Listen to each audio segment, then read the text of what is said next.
नमस्कार, आप देख रहे हैं आर भट्ट न्यूज। खबर पटना सिटी से है। पटना साहिब विधानसभा क्षेत्र से कांग्रेस प्रत्याशी प्रवीण सिंह कुशवाहा के प्रधान कार्यालय का उद्घाटन करने कांग्रेस के प्रवक्ता रणदीप सुरजेवाला पहुंचे, जहां उन्होंने सीएम नीतीश और पीएम मोदी पर जमकर भड़ास निकाली। रणदीप सुरजेवाला ने प्रेस वार्ता के दौरान एनडीए पर निशाना साधते हुए कहा कि बिहार का चुनाव विकास और प्रगति का चुनाव है। बिहार का चुनाव नफरत और बंटवारे को खत्म करने का चुनाव है।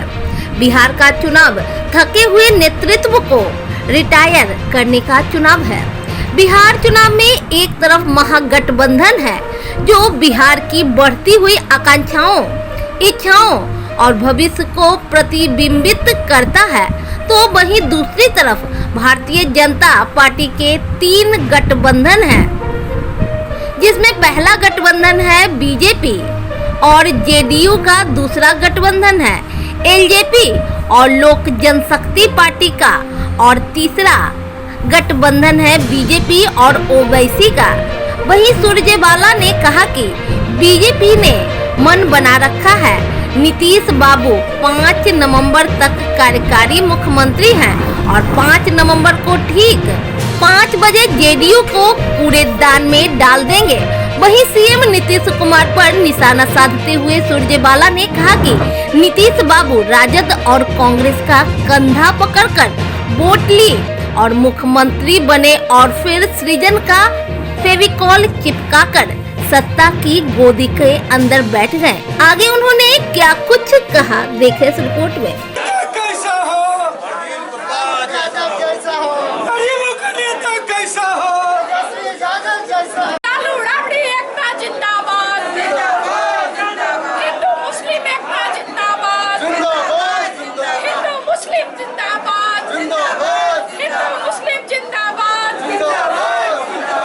बनाम 5 है, 1, 2, 3, 4 और 5 ज्यादा होते हैं मित्र के 1, और वो 1 भी 3 जगह चोरी कर रही है। ये है मजबूत गठबंधन, ईमानदार गठबंधन, गरीबों के साथ खड़े होने वाला गठबंधन, और वो है ठग बंधन, लोगों को निर्णय करना। 5 गठबंधन, आप 5 आपके साथ खड़े हैं, उसके बाद भी पिछड़ जाते हैं, उसकी वजह क्या है और कैसे आप जीत पाएंगे? यहाँ हमें ये विश्वास है कि गुरु साहबों के आशीर्वाद से, जिनकी धरती है और जिनकी वाणी यहाँ के कण कण में गूंजती है, उनके आशीर्वाद से एक पुरानी कहावत है जो गुरु गोविंद सिंह जी ने कही थी, 1.25 लाख तो एक लड़ाऊं ते गुरु गोविंद सिंह नाम कहाऊं। और यहाँ तो 5 हैं, तो आप देखिएगा इस बार पिछड़ेंगे नहीं। इस बार बिहार भी आगे बढ़ेगा और महागठबंधन भी। बिहार विधानसभा चुनाव को लेकर जितनी भी जनसभाएं हो रही, जवाब दे दीजिए। चोर चोरी से जाए, सीना जोरी से ना जाए, यही भारतीय जनता पार्टी कर रही है। एक जेब के अंदर जेडीयू है, एक जेब के अंदर एलजेपी है, और एक अंदर वाली कुर्ते की जेब के अंदर ओवैसी साहब को बिठा रखा है। 3 गठबंधन इसलिए हैं ये चोरी छिपे। क्यों नहीं एलजेपी को? मोदी जी, हम आपको चुनौती देते हैं, आप एलजेपी को एनडीए के गठबंधन से क्यों नहीं निकालते? इसका जवाब आप बिहार की 11 करोड़ जनता को दीजिए। क्यों एलजेपी आपकी फोटो लगा रही है? क्यों एलजेपी हर रोज आपका नाम लेती है? क्यों आप चुनाव आयोग को लिखकर शिकायत नहीं देते? आप प्रधानमंत्री हैं, आप करिए, और नहीं तो ये साफ हो। 1 मिनट, सारे सवाल आप नहीं, कोई और साथी को भी मौका दीजिए। तो अगर आप बेईमानी नहीं कर रहे राजनीतिक तौर से, सच बात ये है, अब बीजेपी जेडीयू के बारे में एक बात कही जाती है कि ये जबान नहीं, ये कलम से भी मारते हैं नीतीश बाबू। इन्होंने चुन चुनकर एक समाज को अपनी कलम से मारा है। ये जबान की बेईमान है दोनों पार्टियां, जेडीयू और बीजेपी, और इनकी बेईमानी अब साफ हो गई है। और कोई साथी पूछ सकता है? जी, जितने थी, आप बहुत तजर्बेकार हैं। अमित शाह जी से एक सवाल ये भी पूछा गया कि आप लोक जनशक्ति पार्टी के साथ मिलकर सरकार बनाएंगे। उन्होंने कहा ये इलेक्शन के बाद बताएंगे।